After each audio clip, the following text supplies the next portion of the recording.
روزانہ ایسے اسلامی واقعات سننے کے لیے ہمارے چینل کو سبسکرائب ضرور کریں۔ دوستوں، وفد بنو سعد بن بکر 9 ہجری میں بارگاہ رسالت میں حاضر ہوا۔ بنو سعد بن بکر قبیلے نے جمام بن ثعالبہ کو آپ صلی اللہ علیہ وسلم کی خدمت میں بھیجا۔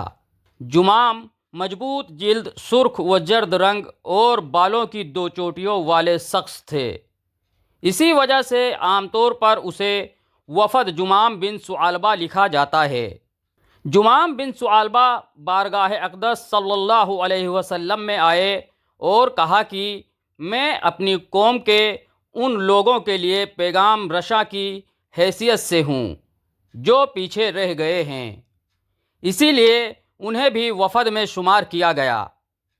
ابن عباس فرماتے ہیں، ہم نے جمام بن ثعالبہ کے وفد سے افضل وفد کے بارے میں نہیں سنا۔ انس بن مالک کو کہتے ہوئے سنا کہ ہم نبی صلی اللہ علیہ وسلم کے ہمراہ مسجد میں بیٹھے ہوئے تھے کہ ایک شخص اونٹ پر سوار ہو کر آیا اور اس نے اپنے اونٹ کو مسجد میں لا کر بٹھا دیا اور اس کے پیر باندھ دیے۔ پھر اس نے صحابہ سے پوچھا کہ تم میں محمد صلی اللہ علیہ وسلم کون ہیں؟ اور اس وقت نبی صلی اللہ علیہ وسلم صحابہ کے درمیان تکیہ لگائے ہوئے بیٹھے تھے، تو ہم لوگوں نے کہا کہ یہ صاف رنگ کے آدمی جو تکیہ لگائے ہوئے بیٹھے ہیں انہی کا نام محمد ہے۔ پھر اس شخص نے آپ سے کہا کہ عبد المطلب کے بیٹے نبی صلی اللہ علیہ وسلم نے فرمایا کہو میں موجود ہوں۔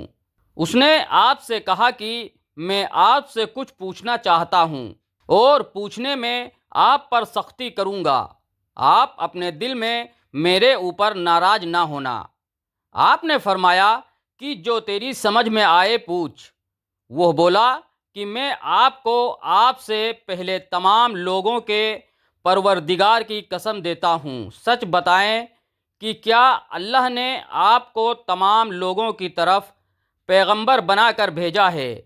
آپ صلی اللہ علیہ وسلم نے فرمایا کہ اللہ جانتا ہے کہ یہی بات ہے۔ پھر اس نے کہا کہ میں آپ کو اللہ کی قسم دیتا ہوں، سچ بتائیے کیا دن رات میں 5 نمازوں کے پڑھنے کا اللہ نے آپ کو حکم دیا ہے؟ آپ نے فرمایا کہ اللہ بہتر جانتا ہے کہ یہی بات ہے۔ پھر اس نے کہا کہ میں آپ کو اللہ کی قسم دیتا ہوں، سچ بتائیے کہ کیا اس مہینے رمضان کے روزے رکھنے کا اللہ نے آپ کو حکم دیا ہے؟ آپ نے فرمایا اللہ جانتا ہے کہ یہی بات ہے۔ پھر اس نے کہا کہ میں آپ کو اللہ کی قسم دیتا ہوں، سچ بتائیے کہ کیا اللہ نے آپ کو حکم دیا ہے کہ آپ یہ صدقہ ہمارے مالداروں سے لیں اور اسے ہمارے فقیروں پر تقسیم کریں؟ تو نبی صلی اللہ علیہ وسلم نے فرمایا اللہ جانتا ہے کہ یہی بات ہے۔ اس کے بعد وہ شخص کہنے لگا کہ میں اس شریعت پر ایمان لایا جو آپ لائے ہیں، اور میں اپنی قوم کا قاصد ہوں، اور میں جمام بن ثعالبہ ہوں، قبیلہ سعد بن بکر کے بھائیوں میں سے۔ قبیلہ سعد بن بکر نے جمام بن ثعالبہ کو اپنا سفیر بنا کر رسول اللہ صلی اللہ علیہ وسلم کے پاس بھیجا اور وہ مسلمان ہو گئے، اور پھر وہ اپنی قوم کے پاس واپس چلے گئے۔ سیدنا عبداللہ بن عباس بیان کرتے ہیں کہ واپس جا کر سب سے پہلا جملہ جو انہوں نے اپنی زبان سے ادا کیا وہ یہ تھا کہ لات اور عزا کس قدر برے ہیں۔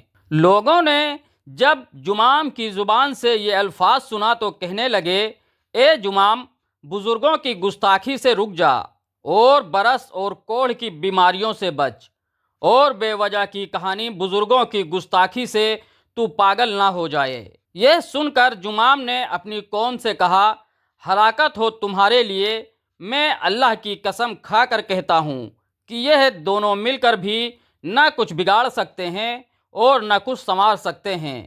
سنو، اللہ عز و جل نے ایک رسول بھیجا ہے اور اس پر ایک کتاب اتاری ہے، جن ہلاکت اور گمراہی میں تم پڑے ہو اس کتاب کے ساتھ وہ تمہیں ان سے بچاتا ہے واللہ عالم، جزاکم اللہ خیر۔